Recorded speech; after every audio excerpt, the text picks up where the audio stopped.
Já aconteceu com você de se doar tanto a alguém que no fim sentiu que não restava mais nada de si? Como se pouco a pouco sua essência tivesse sido esvaziada, diluída em nome de um amor que mais aprisiona do que liberta. Isso não é raro.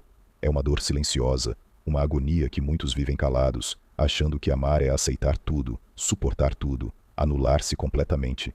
Mas isso não é amor. Isso é exaustão emocional, disfarçada de virtude. Nos bastidores de muitos relacionamentos, o que se vê é uma alma exausta tentando consertar o inquebrável, salvar o que não quer ser salvo, curar o que só Deus pode tocar. Há um padrão invisível por trás disso. A pessoa que ama demais, geralmente, não aprendeu a se amar. Sua história é marcada por rejeição, abandono, silêncios não explicados. Desde cedo, aprendeu que para ser aceita, precisa fazer algo, precisa merecer, precisa se moldar ao desejo do outro. A psicologia identifica isso como um padrão de apego ansioso. A pessoa não consegue se sentir segura sozinha, e por isso aceita migalhas emocionais. Ela se acostuma a se colocar em último lugar, a recalcar seus próprios desejos, e acaba desenvolvendo uma dependência afetiva que paralisa. É o inconsciente clamando por afeto não vivido na infância. Um afeto que agora é buscado compulsivamente no presente. Mas existe um limite espiritual e emocional para isso. E a palavra de Deus não chama ninguém para esse tipo de escravidão afetiva. O mandamento é claro. Amarás o teu próximo como a ti mesmo. Marcos 12:31. O que significa que não há amor saudável pelo outro se antes não houver amor por si.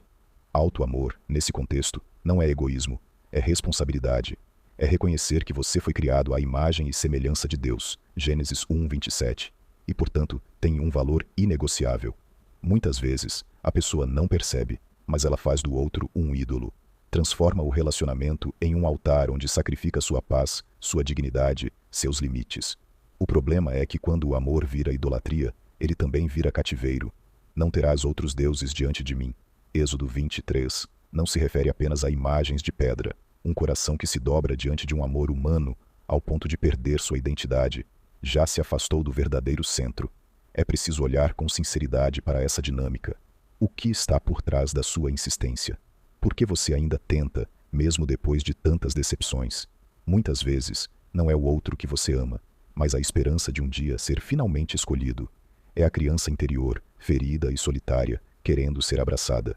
Mas isso nenhum ser humano poderá fazer por completo. Só Cristo.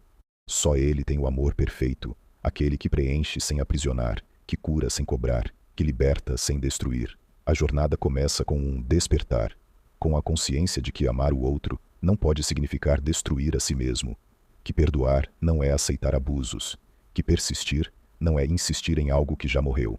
É nesse ponto que a alma começa a gritar por restauração. E Deus, como bom pai, ouve esse grito.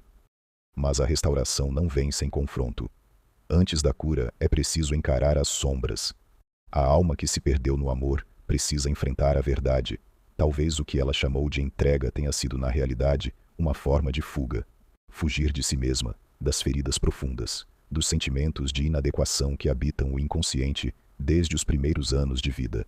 Jung dizia que ninguém se torna iluminado por imaginar figuras de luz, mas sim por tornar consciente a escuridão. E essa escuridão muitas vezes se revela nos relacionamentos. A pessoa que ama demais costuma atrair parceiros emocionalmente indisponíveis, egoístas ou abusivos. Não é por acaso. Existe um padrão inconsciente que a conduz até essas relações como se estivesse hipnotizada. É o ciclo do trauma se repetindo, clamando por resolução. Mas enquanto não houver consciência, haverá repetição. É necessário coragem para romper esse ciclo, pois ele está ancorado em camadas profundas de dor, não elaborada. Na Bíblia, há muitos exemplos de pessoas que precisaram romper vínculos para seguir o chamado de Deus. Abraão teve que deixar sua parentela. Ruth teve que escolher um novo caminho. Paulo precisou abandonar sua antiga identidade para viver a nova vida em Cristo. Romper com um relacionamento que destrói a alma pode ser, espiritualmente, um ato de obediência. Sai do meio deles e separai-vos, diz o Senhor. Em 2 Coríntios 6:17. Não é sobre ódio, é sobre proteção. O que fere sua essência não pode ser de Deus, e ainda assim, o coração resiste, porque por trás do medo de ficar sozinho está o maior de todos os fantasmas, o medo de encarar quem se tornou. Quem se anulou por tanto tempo, muitas vezes esqueceu como é viver consigo mesmo, mas esse reencontro é inevitável. Deus não chama para a alienação emocional. Ele chama para a lucidez, para o domínio próprio, para a liberdade, porque Deus não nos deu o espírito de temor, mas de fortaleza, e de amor, e de moderação. 2 Timóteo 1,7. Quando a pessoa começa a resgatar sua identidade, algo poderoso acontece. Ela passa a enxergar o relacionamento com clareza. Os encantamentos se quebram, os disfarces caem, e o que antes era visto como amor se revela como ilusão. É doloroso, mas é também libertador, porque só a verdade liberta. E conhecereis a verdade, e a verdade vos libertará. João 8,32. O Espírito Santo trabalha na alma como um cirurgião silencioso, removendo camadas de auto-engano, reavivando o discernimento, restaurando a dignidade perdida. E esse processo não é solitário. Deus acompanha cada lágrima, ele vê quando ninguém mais vê.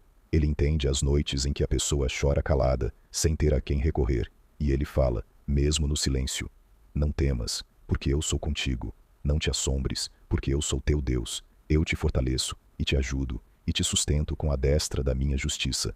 Isaías 41:10. Renunciar a um amor que aprisiona não é fracasso, é sabedoria, é maturidade espiritual, é dar um passo em direção ao amor verdadeiro, aquele que começa em Deus e transborda em si mesmo, porque amar não deve ser morrer um pouco a cada dia, mas viver plenamente a partir da verdade, e essa verdade começa dentro. É nesse ponto do caminho que a reconstrução começa. Quando a alma ferida se permite romper com a dependência emocional, ela entra num território desconhecido, mais sagrado, o deserto.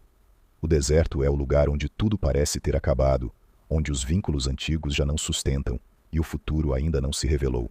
No entanto, espiritualmente, o deserto não é abandono, é preparação.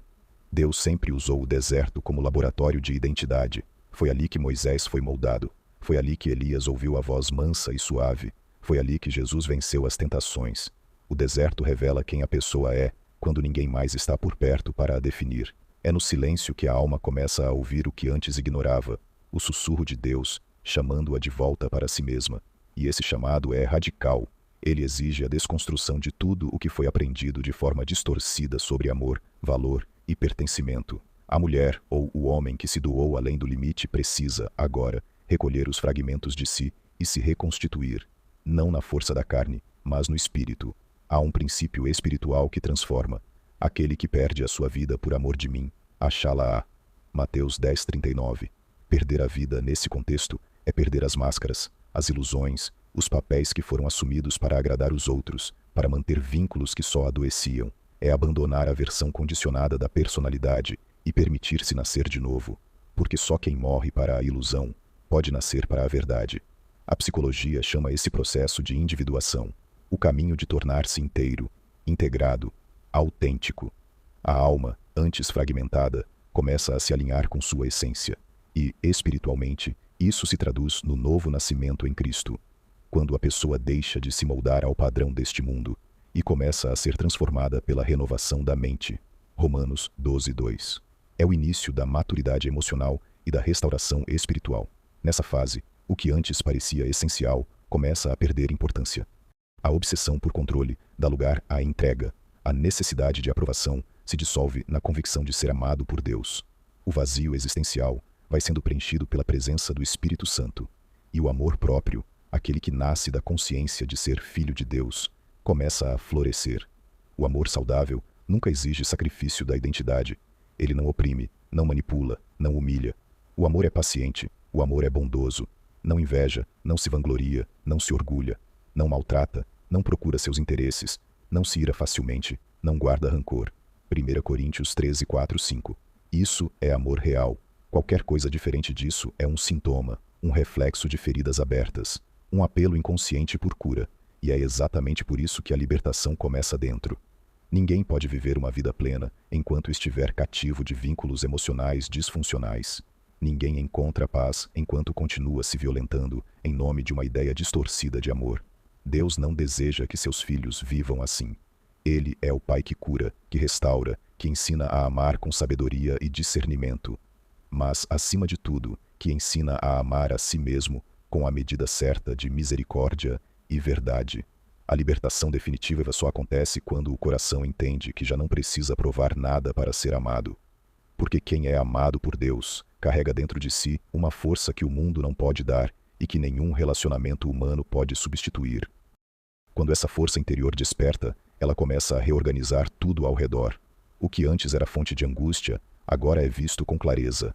A alma deixa de lutar por aceitação onde há apenas desprezo. Deixa de implorar por afeto onde há manipulação. E, finalmente, aprende a dizer não, sem culpa. Porque o sim, a própria dignidade exige a coragem de negar tudo aquilo que desonra a verdade interior. Esse processo não é rápido, nem simples, mas é necessário, pois toda cura profunda passa pela travessia da dor consciente, e nesse caminho, o Espírito Santo atua como conselheiro e consolador. Mas o Consolador, o Espírito Santo, a quem o Pai enviará em meu nome, vos ensinará todas as coisas. João 14:26. Ele guia a alma para fora da escuridão emocional e a conduz à luz do discernimento. E é nesse discernimento que surge a sabedoria relacional. A pessoa curada não volta a se relacionar da mesma forma. Ela não se entrega com medo, mas com confiança. Não aceita qualquer coisa porque sabe o que merece. Não negocia sua paz porque entendeu que o silêncio de Deus vale mais do que os gritos de alguém que a fere. Ela não vive mais no automático, mas no espírito. E isso muda tudo.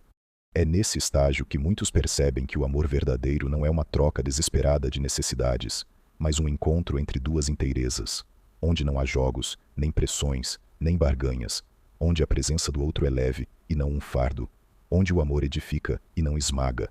O perfeito amor lança fora todo o medo. 1 João 4:18. E esse perfeito amor começa com Deus, passa por dentro de si, e só então se estende ao outro. A pessoa curada também aprende a lidar com o passado. As memórias não desaparecem, mas perdem o poder de paralisar. As dores antigas se transformam em aprendizado. A vulnerabilidade deixa de ser fraqueza e se torna um ponto de conexão com o divino. Porque nas mãos de Deus, até o sofrimento é matéria-prima de ressurreição. Ele transforma choro em força, solidão em maturidade e desilusão em revelação. Os que semeiam em lágrimas, colherão com alegria. Salmos 126:5. E a colheita chega, não no tempo da ansiedade, mas no tempo da fé, quando a alma está madura o suficiente para não mais implorar por amor, mas para escolher amar com consciência, para não mais aceitar qualquer presença, mas discernir quem merece acesso ao sagrado que carrega dentro de si, porque a pessoa curada entende, o coração é território santo, e não deve ser habitado por quem não honra o que ele representa. Nessa nova estação, o amor já não é urgência, é abundância. Já não é carência, é plenitude. Já não é prisão, é liberdade. E quem ama assim, já não tem medo de ficar só, porque compreende que solidão temporária é preferível à companhia que adoece, que o tempo com Deus vale mais do que qualquer relacionamento que rouba a paz, que a presença divina, muitas vezes silenciosa, é infinitamente mais curativa do que 1000 palavras vazias. É nesse ponto da jornada que a alma floresce. Depois de ter sido podada pela dor, ela agora cresce com raízes mais profundas e galhos voltados para o céu. E nada, absolutamente nada, poderá arrancar o que foi plantado por Deus em solo fértil, de consciência, fé e amor próprio.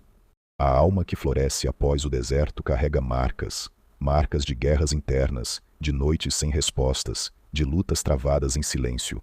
Mas essas marcas, longe de serem sinais de fraqueza, tornam-se testemunhos de superação. São cicatrizes sagradas que narram a história de uma alma que se recusou a morrer dentro de si mesma. E é justamente por ter passado pela sombra que ela agora brilha com mais luz. Essa luz não é espalhafatosa, é serena. É a paz de quem não vive mais refém do olhar alheio. A segurança de quem não precisa mais mendigar para sentir que vale algo. Porque o valor já foi estabelecido por Deus, antes mesmo da fundação do mundo. Tu és precioso aos meus olhos, és digno de honra, e eu te amo. Isaías 43:4. Essa é a verdade que liberta. Você não precisa merecer amor quando já é amado por aquele que conhece o mais íntimo do seu ser. A partir dessa consciência, tudo muda. A forma de olhar para o passado, para os erros cometidos, para os laços que um dia aprisionaram.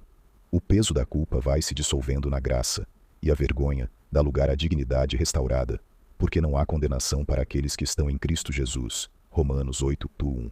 E estar nele é voltar a si, é reconhecer-se como templo do Espírito, é fazer as pazes com a própria história e transformá-la em testemunho. Nesse novo estágio da alma, o amor deixa de ser um campo de batalha e se torna um jardim. A pessoa já não precisa provar que é suficiente. Ela sabe que é.